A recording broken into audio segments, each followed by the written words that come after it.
આજે સવારે 10 વાગ્યા અને નવા આરબીઆઈ ગવર્નર સંજય મલ્હોત્રા પહેલીવાર રજૂ કરશે મોનેટરી પોલિસી. સીએનબીસી બજાર એમપીસી મુજબ 5% દર ઘટવાના અને એડિશનલ લિક્વિડિટીની જાહેરાતની આશા. બેન્કિંગ, રિયલ્ટી, ઓટો કંપનીઓમાં દેખાઈ શકે છે વધુ એક્શન. તો ભારતીય બજાર માટે આજે સંકેતો મિશ્ર. એફઆઈએસની કેશ અને વાયદા બંનેમાં વેચવાલી. Gift nifty flat. એશિયા અને યુએસ માર્કેટ મિક્સ્ડ. ક્રૂડમાં દબાણ યથાવત. ભાવ $74 નજીક.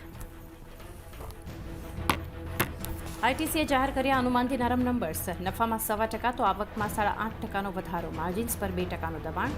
ત્યાં જ ફ્રોઝન અને ready to cook food brand પ્રસોમાની 100% હિસ્સેદારી ખરીદશે કંપની. ₹6.5 ડિવિડન્ડની પણ કરી જાહેરાત.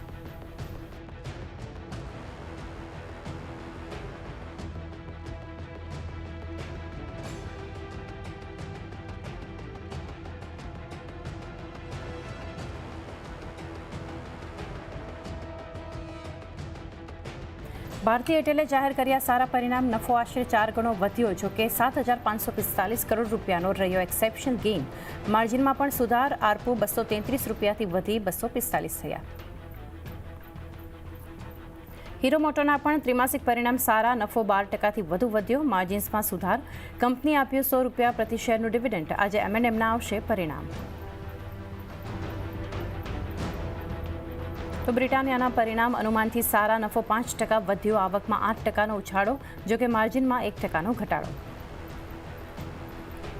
અને કેબિનેટની આજે મહત્વની બેઠક. નવા ઇન્કમ ટેક્સ બિલને મળી શકે છે મંજૂરી. સોમવારે સંસદમાં રજૂ કરવામાં આવી શકે છે બિલ.